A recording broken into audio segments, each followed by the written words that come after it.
నమస్తే నాగేశ్వర్ కార్యక్రమానికి స్వాగతం. ప్రొఫెసర్ కె నాగేశ్వర్ గారు మనతో జాయిన్ అయ్యారు. నమస్తే నాగేశ్వర్ గారు.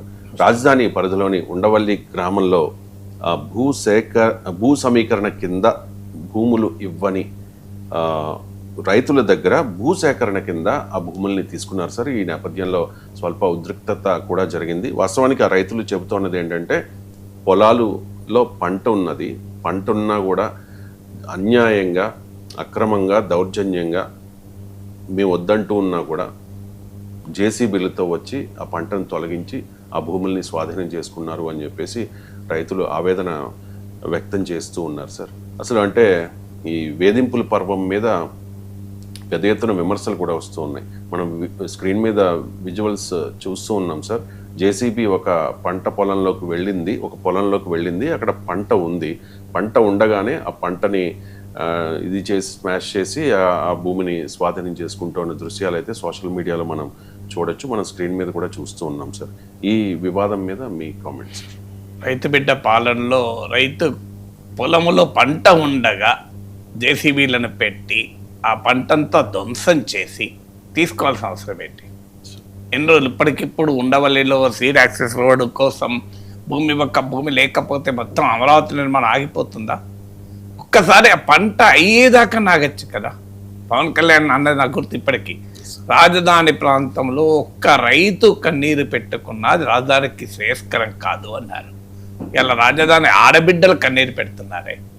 5 ఏళ్ల పాటు జగన్మోహన్ రెడ్డి రాజధాని రైతులపై అన్యాయం చేశారు, వారి పైన దుర్మార్గమైన నిర్బంధము ప్రయోగించారని చెప్పి అధికారంలోకి వచ్చి రాజధాని ప్రాంతంలోనే రైతుల కన్నీళ్ల మధ్య భూమిని సేకరించాల్సిన అవసరం ఉందా? ఆగలేరా కొద్దిగా సేపైనా? కోర్టులో ఉంది కదా, చర్చలు కూడా జరుగుతున్నాయి కదా. కోర్టులో ఉండగా చర్చలు జరుగుతుండగా జేసీబీ ఇదేదో విజువల్స్ పోనీ అంటే ఆంధ్రజ్యోతిలో కూడా వచ్చింది కథనం. నేను ఐ బిలీవ్ ఓన్లీ ఆంధ్రజ్యోతి ఇట్లాంటి విషయాలపైన. సో ఆంధ్రజ్యోతిలో కూడా క్లియర్గా జేసీబీలను పెట్టి మొక్కలు తొలగిస్తారు ఎక్కడైనా. అసలు ఒక మొక్కను ఇట్లా పీకేస్తుంటేనే బాధేస్తుంది.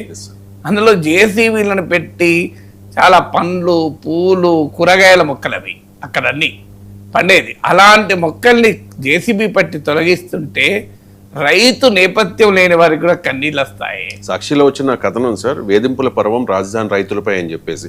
సాక్షిని తీసుకోవద్దు, ఆంధ్రజ్యోతిలో వచ్చిన కథనాన్ని నేను ఇప్పుడు ఒకసారి చదివి వినిపిస్తాను ప్రేక్షకుల కోసం. రాజధాని పరిధిలోని ఉండవల్లి గ్రామంలో భూ సమీకరణ కింద ఇవ్వని భూములను సిఆర్డీఏ అధికారులు భూసేకరణ కింద తీసుకున్నారు. 10 మంది రైతులకు చెందిన 2.75 ఎకరాలను శనివారం స్వాధీనం చేసుకున్నారు. ఈ సందర్భంగా సంబంధిత రైతులు అడ్డుకోవడంతో కొద్దిపాటి ఉద్రిక్తత ఏర్పడగా పోలీసులు వారిని నియంత్రించారు. సిఆర్డీఏ అధికారి special deputy collector AG Chinnikrishna ఆధ్వర్యంలో పోలీసు బందోబస్తు నడుమ ప్రక్రియ జరిగింది. పొలాల్లోకి జేసీబీలతో ప్రవేశించిన సిబ్బంది వాటిల్లో ఉన్న మొక్కలను దున్నేశారు. భూ యజమానులు, సంబంధికులు అడ్డుకున్నారు. తమకు మార్కెట్ ధర ప్రకారం అధిక పరిహారం అందించాలని డిమాండ్ చేశారు. ఇప్పుడు మనకు భూమిని దున్నేశారన్నది విన్నాం, కానీ ఆంధ్రప్రదేశ్లో కూటమి పాలనలో మొక్కలను కూడా దున్నేస్తున్నారు. పంటనే దున్నేస్తారు. సో మొక్కలను దున్నేయడం ఏంది? అసలు ఈ పదం ఎక్కడ నేను వినలే ఇంతవరకు. మీరు ఇప్పుడు విన్నారా? మొక్కలను దున్నేశారు. అసలు ఈ పదం వింటేనే గుండె కొట్టుకుంటదే. సో అందులో ఏం ఎమర్జెన్సీ వచ్చింది? ఇప్పుడు ఆ పంట ఎంతకాలం పడుతుంది? మీరు పోనీ నోటీస్ ఇచ్చారు, ఈ 2-3 నెలలుగా నడుస్తోంది. చూడండి ఆ సీక్వెన్స్ చూడండి. ఒకరోజు కోర్టుకెళ్ళి అవార్డు తీసుకున్నారు. అవార్డు అంటే ఇన్ని డబ్బులు ఇస్తాం రైతులకు అని, ల్యాండ్ అక్విజిషన్ చట్టం కింద. అవార్డు తీసుకున్న నెక్స్ట్ డేనే చెక్కులు రెడీ చేశారు. మన గవర్నమెంట్లో తెలుసు కంపెన్సేషన్ చెక్కులు తిరగంగా వస్తాయి, కానీ ఇక్కడ వితిన్ 24 అవర్స్ చెక్కులు రెడీ చేశారు. చెక్కులు రెడీ చేసిన 24 అవర్స్ డైరెక్ట్ స్వాధీనమే చేసేసుకున్నారు. ఎంత వేగంగా! ఆంధ్రజ్యోతి రిపోర్ట్ చాలా మైల్డ్గా ఉంది, అది చాలా మైల్డ్గా ఉంది. అది చాలా ఆయన వాస్తవాలు రాయలేకపోయారు కనుక జేసీబీలను పెట్టి మీకు మొక్కలు దున్నేశారు అని. ఇదే మీకు వైసీపీ పాలనలో జరిగి ఉంటే పేజ్ 1లో మొక్కలు దున్నేశారు, రైతుల పైన అన్యాయంగా బుల్డోజర్లు పోనిచ్చారని పేపర్లో వచ్చేది కదా. మీడియా కూడా మనం ఉన్న వాస్తవాలు చెప్పాలి కదా. నేను జగన్మోహన్ రెడ్డి కాలంలో రాజధాని రైతుల పట్ల క్రూరంగా వ్యవహరిస్తే నేను అనేక సార్లు విమర్శించాను. నా యూట్యూబ్లో ఉన్నాయి, కాలర్ చూడండి. ఎందుకంటే ఇప్పుడు వెంటనే ఒక క్వశ్చన్ అడుగుతారు, వైసీపీ పాలన మంచిగా లేదనే కదా 11 సీట్లు ఇచ్చింది, మరి మీరు కూడా అదే మాటలు ఉండొస్తే ఎట్లా? ఇప్పుడు వైసీపీ పాలనలో ఈ రాజధాని రైతుల పట్ల అమానుష్యంగా వ్యవహరించినప్పుడు ఎన్నిసార్లు మాట్లాడానో ఒక్కసారి నా యూట్యూబ్ ఛానల్ వెతకండి, దొరుకుతుంది. అలాగే రాజధాని రైతులది త్యాగం కాదు, అది రియల్ ఎస్టేట్ ప్రయోజనం అంటూ వైసీపీ వారి మీడియా ఎకో సిస్టమ్ అటాక్ చేసినప్పుడు నేను చాలా గట్టిగా వాదించాను, ఏం తప్పేంటి అని. అంటే వాళ్ళ కష్టార్జితమైన భూమి పైన 4 రూపాయల ఆదాయం వస్తుందని ఆశిస్తే అది నేరమా? అది నేరం అవుతుంది. రియల్ ఎస్టేట్ మీకు రాజకీయ నాయకులకి రియల్ ఎస్టేట్ ఉంటుంది, రైతులకు మాత్రం ప్రయోజనం ఉండకూడదా అని వాదించాను నేను. సో ఇవాళ కాదు, మొదటి నుంచి 3 రాజధానులను వ్యతిరేకించాను. అమరావతిలోనే రాజధాని ఉండాలి అని కోరుకున్నాను. ఇక ఈ ఇష్యూలోకి వస్తే మీకు ఉండవల్లి రైతులు రాజధానికి వ్యతిరేకం కాదు. ఫస్ట్ పాయింట్, వాళ్ళు రాజధాని ఉండాలి అని, ఇక్కడే అమరావతిలోనే ఉండాలని కోరుకుంటున్నారు. రెండవది, వారు భూములు సీడ్ యాక్సిస్ రోడ్ అంటే అర్థం కావాలి, అది main road, east to west అనుకుంటాను కదా, సీడ్ యాక్సిస్ రోడ్. ఇప్పుడు ఇది అమరావతిలో ఈస్ట్ టు వెస్ట్ వెళ్ళే సీడ్ యాక్సిస్ రోడ్. ఈ 2.7 ఏకర్స్ కావాల్సింది. అంటే మెయిన్ రోడ్ కొరకు 11 మంది రైతులు, 10 మంది వచ్చిన రైతులు, నాకున్న సమాచారం 11 మంది రైతులు. ఇవాళ ఉండవల్లిలో ఉన్న వారితో కూడా మాట్లాడాను. సో 11 మంది రైతులు. సో ఈ 11 రైతులకు చెందిన 2.7 ఏకర్స్. ప్రభుత్వ ఆలోచన ఏంటంటే ఈ సీడ్ యాక్సిస్ రోడ్ వేసి ఇప్పుడు కరకట్ట మీదుగా మీకు అమరావతిలోని సీడ్ యాక్సిస్ రోడ్కి వెళ్తున్నారు. సో ఈ ఉండవల్లి మీదుగా సీడ్ యాక్సిస్ రోడ్ వేసి దాన్ని కనకదుర్గ వారధి వరకు, మణిపాల్ హాస్పిటల్ ఉంది కదా విజయవాడలో, సో అక్కడి వరకు ఫ్లైఓవర్ లాగా వేసేసి లింక్ చేస్తారు. అంటే మీకు ఏకంగా డైరెక్ట్గా వచ్చి విజయవాడ గుంటూరు హైవేకు కనెక్ట్ అవుతుంది. సో ఈ సీడ్ యాక్సిస్ రోడ్కు ఎవరూ వ్యతిరేకం కాదు. నిజంగానే అమరావతికి కనెక్టివిటీ పెరగటానికి నేరుగా మీకు ఇప్పుడు ఉండవల్లి ఈ సీడ్ యాక్సిస్ రోడ్ నుంచి మీకు ఏకంగా విజయవాడలో కనకదుర్గ వారధి వరకు మీకు మణిపాల్ హాస్పిటల్ వరకు వచ్చి డైరెక్ట్ విజయవాడ గుంటూరు హైవే మీకు బైపాస్ దాకా వస్తే కనెక్టివిటీ పెరుగుతుంది. దాంట్లో ఏం సంతోషం లేదు. నేను కూడా విజయవాడలో 1 ఇయర్ ఉన్నాను, మీకు కృష్ణలంకలోనే ఉన్నాను 1 ఇయర్. నేను అక్కడ మాంటెసోరీ మహిళా కళాశాలలో లెక్చరర్గా పనిచేశాను. సో అందువల్ల ఈ ప్రాంతం తెలిసిన వాడిగా చెప్తున్నాను. సో అందువల్ల సీడ్ యాక్సిస్ రోడ్కి ఎవరు వ్యతిరేకం కాదు. కానీ సీడ్ యాక్సిస్ రోడ్కి ఇచ్చేటప్పుడు వీళ్ళు రైతులతో నెగోషియేట్ చేసి రైతులు ఒప్పించి 11 రైతులే కదా, ఇప్పటికే ఆఖరికి లేటెస్ట్ ఏంటంటే వాళ్ళు సీడ్ యాక్సిస్ రోడ్ కూడా ఇవ్వడానికి రెడీ అయ్యారు. కానీ వాళ్ళు ప్రభుత్వం నుంచి అడుగుతున్న ఒక హామీ ఏంటంటే, మీకు అమరావతి అవసరం గనక, రాజధాని కావాలి గనక, అది ఆంధ్రప్రదేశ్ ప్రజలందరి ఆకాంక్ష గనక మేము సీడ్ యాక్సిస్ రోడ్కు భూమి ఇస్తాం, ఈ 2.7 ఏకర్స్ ఇచ్చేస్తాం, కానీ మిగతా మా పొలాలను ముట్టుకోవద్దు అని గ్యారంటీ ఇవ్వండి అంటున్నారు. ఇంకా 200-300 ఎకరాలు ఉన్నట్టుంది. సో వాళ్ళు అడుగుతున్నది సీడ్ రోడ్డు కడ్డుపడుతున్నారు, అమరావతి కడ్డుపడుతున్నారు అని వాళ్ళపైన భయంకరంగా సోషల్ మీడియాలో వాళ్ళపైన చాలా విద్వేషపూరితమైన పోస్టులు పెడుతున్నారు. అన్యాయం చూడండి, రైతుల పైన ఒక పొలిటికల్ ఇకో సిస్టమ్ దారుణంగా పోస్టులు పెట్టి అవమానిస్తున్నారు వాళ్ళను. సోషల్ మీడియా టాస్క్ ఫోర్స్లు తొందరగా చంద్రబాబు పెడితే ఈ ఎదుపులు ఏమైనా అవుతాయో చూద్దాం. సో ఆయన అది అస్మదీలు చేస్తున్నారు కనుక బహుశా ఆగకపోవచ్చు. మీకు ఏంటి ప్రాబ్లం ఇది? వాళ్ళు ఏమడుగుతున్నారు, మేము ఇస్తాము అంటున్నారు, సీడ్ యాక్సిస్ రోడ్ ఇస్తామంటున్నారు, కానీ మిగతా 200-300 ఎకరాలు మావి ముట్టుకోకండి అని అంటున్నారు. పోనీయండి, మీకు ఆ 200-300 ఎకరాలు కూడా కావాలి, మీరు రైతులతో మాట్లాడండి. ఇప్పుడు ఏంటి సమస్య అంటే మీరు గమనించండి, ఆంధ్రప్రదేశ్లో మీకు భూముల రేట్లు రివైజ్ అవుతాయి, అంతటా తెలంగాణలో అయితే ఆంధ్రప్రదేశ్లో అయితే. రాజధాని ప్రాంతంలో మాత్రం ఉండవల్లే కాదు, మీకు రాజధాని ప్రాంతంలో మాత్రం భూముల ధరలు రివైజ్ కావు, అయినా చాలా స్వల్పంగా మాత్రమే అవుతాయి. మీకు ఆంధ్రప్రదేశ్లో చాలా చోట్ల భూముల ధరలు, మార్కెట్ ధరలు రిజిస్ట్రేషన్ ధరలకు దగ్గరకు వచ్చేసాయి. కానీ ఇక్కడ ఉండవల్లిలో 70 లక్షలు ఉన్నట్టుంది registration rate, subject to correction అటు ఇటు. కానీ ఇది official rate. Market rate 6 to 7 crores ఉంది. ఇప్పుడు అక్కడ 6 నుంచి 7 కోట్లు ఉంది. 6 కోట్లు అనుకున్నా కూడా 6-7 కోట్లు అంటే మీకు మార్కెట్ రేట్లో 10% ఉన్నది అఫీషియల్ రేట్. మరి మిగతా చోట 10% ఎందుకు లేదు? చాలా ఎక్కువ ఎందుకు ఉంది? దాదాపు ఈక్వల్ ఎందుకు ఉంది అంటే డెలిబరేట్గా ప్రభుత్వము తన భారము తగ్గించుకొని భూసేకరణ కోసం మీరు అక్కడ రివైవ్ చేయకుండా ఉంచారనేది క్లియర్గా అర్థమవుతుంది కదా. ఇప్పుడు ఆఖరికి మీకు భూ సమీకరణ ల్యాండ్ పూలింగ్లో ఇచ్చుంటే మీకు ఎక్కువ లాభం అయ్యేది అని కూడా నేను ఆంధ్రజ్యోతిలో అనుకుంటాను. కథనం అంటే ప్రభుత్వ వ్యతిరేక పత్రిక కాని పత్రికలు, ప్రభుత్వ అనుకూల పత్రిక అని కూడా అంటలేదు, ప్రభుత్వ వ్యతిరేక పత్రికగా ముద్ర పడని పత్రికలు చదివాను.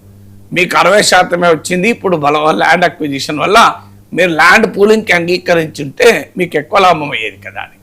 అంటే అది ప్రభుత్వానికి అనుకూలంగా ఉండే పత్రికలో కూడా మీకు ఇదే వార్త వస్తుంది. అంటే 60% ఇచ్చారండి. ఎందుకు ఇవ్వాలి మీరు? పోనీ మీరు ల్యాండ్ బలవంతంగా ల్యాండ్ అక్విజిషన్ తీసుకుంటారు, ల్యాండ్ పూలింగ్ వచ్చే బెనిఫిట్ ఇవ్వండి, అట్లా కూడా ఇవ్వచ్చు కదా. అది కూడా ఇవ్వం. అంటే మీరు మాకు ఇవ్వలేదు కనుక మీ పైన కక్ష కడతాం, మిమ్మల్ని జేసీబీలు పెట్టి మొక్కలు దున్నేస్తాం. కొత్త తెలుగు నిఘంటువులో కొత్త పదం ఇవాళ ఆంధ్రజ్యోతి కనుగొంది, మొక్కలు దున్నేశారు. మొక్కలు దున్నేశారు అన్న పదం కనుక్కోవాల్సి వచ్చింది. మొక్కలు పెంచుతారు అని చదివాను ఇప్పటి వరకు.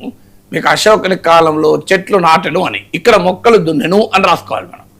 సో ఈ మొక్కలు దున్నేయడం ఏంటి నాకు అర్థం కాదు. సో ఇప్పుడు వాళ్ళు ఏమంటున్నారు, మీకు ఇవాళ భూసేకరణ ల్యాండ్ అక్విజిషన్ యాక్ట్ ప్రకారము మార్కెట్ రేట్ కన్నా డబ్బులు ఇవ్వాలి, అంటే 12 కోట్లు ఇవ్వాలి. మీరు ఎంత ఇస్తున్నారు? 2,70,00,000 ఇచ్చారు అవార్డు, 2,70,00,000 per acre. మనకు ఈ ప్రాంతం తెలవని వారి గురించి, ఉండవల్లి నథింగ్ బట్ విజయవాడ. మీరు ప్రకాశం బ్యారేజ్ దాటడంతోనే ఉండవల్లి, నాకు తెలిసిన కరెక్టే కదా. Correct sir. సో ఉండవల్లి, నేను ఉండవల్లి నుంచి పెనమాక నుంచి మీకు ఆ లోపల విలేజ్లన్నీ 29 గ్రామాలు తిరిగొచ్చాను. అక్కడి నుంచి మళ్ళీ తాటికొండ మీదకెళ్ళి తుళ్ళూరు మీదకెళ్ళి నేను అమరావతి వరకు వెళ్ళి అమరావతి నుంచి గుంటూరు వచ్చాను. సో ఈ ప్రాంతం అంతా తెలిసిన కనుక చెప్తున్నాను. ఉండవల్లిలో అపార్ట్మెంట్ కూడా ఉంటాయి, మీరు చూడండి కావాలంటే. Undavalli nothing but part Vijayawada. మీకు మన కోకాపేట లాగా ఉండవల్లి అంటే, హైదరాబాద్కు కోకాపేట ఎట్లా, కొల్లూరు కూడా కాదు కోకాపేటే. మీకు పెనమాక అంటే కొల్లూరు లాగా, మీకు కోకాపేట లాగా ల్యాండ్ ఉంటే దాని రేట్ ఎంత ఉంటుంది చెప్పండి మీరు. కోకాపేటలో ఇలా ప్రభుత్వం ఆక్షలు వేస్తే 100 కోట్లు పలుకుతలేదా మీరు? అందుకే వాళ్ళు ఏమంటున్నారు, అయ్యాది అపార్ట్మెంట్లు, నీళ్లు పుష్కలంగా ఉంటాయి, కృష్ణానది ఒడ్డున 3 పంటలు పండుతాయి, పండ్లు, పూలు, కూరగాయలు పండే ప్రాంతం. పోనీ మీకు ల్యాండ్ కావాలి అంటే ఎంత ల్యాండ్ కావాలంత తీసుకోండి. ల్యాండ్ నిజంగానే ఎక్కువ కావాలి, ఎక్కువ రేటు తీసుకోండి. మీరు గమనించండి, పరిశ్రమ పెట్టే వాళ్ళకేమో 99 పైసలకే ల్యాండ్ ఇస్తాం, ఎకరం బరాబర్ ఇస్తాం, ఏం చేసుకుంటారో చేసుకోపోండి, ఎన్ని ఎకరాలైనా ఇస్తాం. ఆఖరి పరిశ్రమ కూడా అవసరం లేదు, షాపింగ్ మాల్ కూడా ఇస్తాం. షాపింగ్ మాల్ పెట్టుకుంటే కూడా మేము 99 పైసలు ల్యాండ్ ఇస్తాం. మరి ఇక్కడ రైతులకేమో మీకు న్యాయమైన ధరకు ఇచ్చి తీసుకోవడానికి ఏంటి అభ్యంతరం? బడా కార్పొరేట్ సంస్థలకేమో అంత లాభం చేయడం ఎందుకు? 99 పైసా పర్ ఏకర్ ఇవ్వడం ఎందుకు? ఇక్కడ 2.7 కోట్లు ఇచ్చిన కన్నా 6 కోట్లు ఇవ్వండి, రైతులకు డబ్బులు ఇవ్వండి, రైతులు సంతోషంగా భూమిస్తారు కదా. మీకు ఇక్కడ రైతులకేమో 50% తక్కువ పరిహారం ఇవ్వడం ఎందుకు? షాపింగ్ మాల్లకు, రియల్ ఎస్టేట్ వెంచర్లు నడిపే కంపెనీలకు భూములు 99 పైసలకు ఇవ్వడం ఏంటి? మీరు అంటే ఇంత క్లియర్గా కార్పొరేట్ ఫేవర్గా రైతుకు వ్యతిరేకంగా ప్రభుత్వాలు ఉండాల్సిన అవసరం ఏంటి? మీరు తీసుకోండి భూమి తీసుకునేటప్పుడు న్యాయమైన రేటు ఇవ్వండి. లేదు, మీరు భూమి తీసుకునేటప్పుడు ఆ ప్రయోజనం వచ్చేలా చూడండి. అంటే ప్రభుత్వం అంటే మేము 1450 గజాలు ఇస్తాం కదా, ఎక్కడ ఇస్తారు? చెరువులో ఇస్తారో తెలియదు, మెయిన్ రోడ్లు ఇస్తారో తెలియదు. మెయిన్ రోడ్లో ఎవరికి వస్తున్నాయి మనం చూసాం పత్రికల్లో కదా. మెయిన్ రోడ్లోనేమో లాటరీలో కొంతమంది మనకు కావాల్సిన వాళ్ళకి వస్తున్నాయి, బయటనేమో దూరంగా వస్తున్నాయని విమర్శలు కూడా వచ్చాయి కదా. ఒక రైతు అయితే చనిపోయాడు కదా బుర్రబెట్టుకుంటూ, నాకు చెరువులో ఇచ్చాడు భూమి, నేను ఏం చేసుకోవాలి అని. సో మీరు వీటిని అడ్రస్ చేయండి, ధర్మంగా న్యాయంగా భూమి తీసుకోండి. అమరావతి ఒక దివ్యమైన భవ్యమైన రాజధాని నిర్మాణం, ఈ దేవతల రాజధాని నిర్మాణాన్ని ప్రజల కన్నీళ్లపైన ఎందుకు నిర్మించాలి? రైతుల కన్నీళ్లపైన ఎందుకు నిర్మించాలి? మొక్కలు దున్నేసి జేసీబీలతో మొక్కలు దున్నేసి ఎందుకు నిర్మించాలి? నిర్బంధ కాండలు ఎందుకు నిర్మించాలి? మీకు అయోధ్యకాండ నిర్మాణంలో నిర్బంధకాండ ఏంటి? ఒక గొప్ప పని చేస్తున్నారు అమరావతి రాజధాని.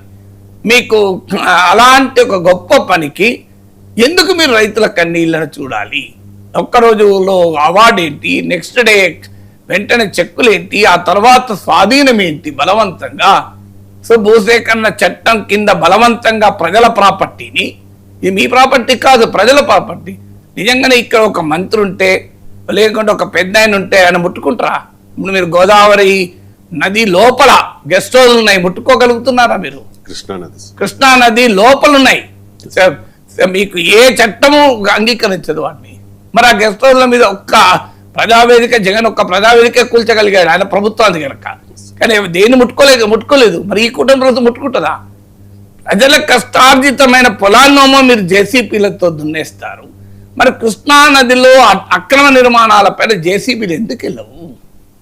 ఆ అక్రమ నిర్మాణాలకు ఒక రూలు, రైతుల పొలాలకు ఒక ఏంటి? రాజధాని రైతుల కన్నీళ్ళు కదా, అంటే ఉండవల్లి రాజధాని రైతులు కాదా? అంటే లోపల ఉంటేనే రాజధాని రైతుల, బయట ఉంటే కొద్దిగా ఇటువైపు ఉంటే కాదా? అర్థం అంటే కూటమికి అనుకూలంగా ఉంటేనే రాజధాని రైతుల, కూటమికి సహకరించమంటే రాజధాని రైతులు కాకుండా పోతారా? రాజధాని రైతులు అంటే ఎవరైనా రాజధాని రైతులు, ఎవరిదైనా భూమే కదా. మీరు ఎందుకు మరి ఇంత కర్కశంగా రైతుల పట్టు ఉండాలి? నేను అడుగుతున్న సింపుల్ క్వశ్చన్, మీరు మార్కెట్ రేట్ ఇవ్వండి, భూసేకరణ చట్టాన్ని అమలు చేయండి, రైతులతో నెగోషియేట్ చేయండి, కోర్టులో కూడా చర్చలు జరుగుతున్నాయి. గివ్ ద ప్రాపర్ కంపెన్సేషన్, నష్టపరిహారం చెల్లించేసుకోండి. నేను అందుకే అడుగుతున్నా, 99 పైసలకి ఎకరం కార్పొరేట్లకు ఇవ్వడం ఎందుకు? ఇక్కడేమో రైతులకు పొట్టగొట్టడం ఎందుకు? 2.7 ఎకరం కాదు 10 కోట్లు ఇవ్వండి, 10 కోట్లు తీసుకోండి. మీకు ఎట్లాగో అది బ్రహ్మాండంగా ఎకరానికి 100 కోట్లు పెరగబోతుంది కదా. చంద్రబాబు నాయుడు పదే ఏం చెప్తున్నాడు? కోకాపేట ఉదాహరణ చెప్పాడా లేదా? కోకాపేట, నియోపోలిస్, రాయదుర్గం ఉదాహరణలు చెప్తూ చూడండి, హైదరాబాద్లో ఒక్క ఎకరం 150 కోట్లు పలుకుతోంది అని, 100 కోట్లు పలుకుతోంది. రేపు ఇక్కడ కూడా 100 కోట్లు అవుతుంది ఎకరం అని చెప్పారా లేదా?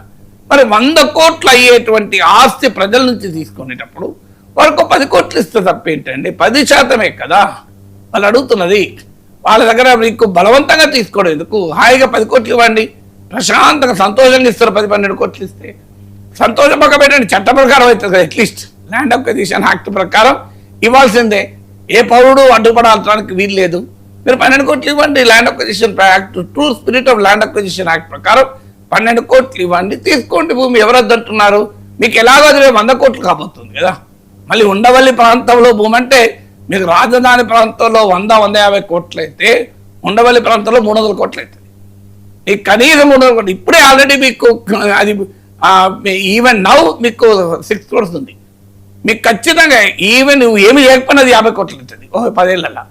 మీరు రాజధాని నిర్మాణం జరిగితే 100 కోట్లు 200 కోట్లు పోతుంది. మంచిగా మీకు ఇచ్చేది ఎంత? 10-12 కోట్లే కదా.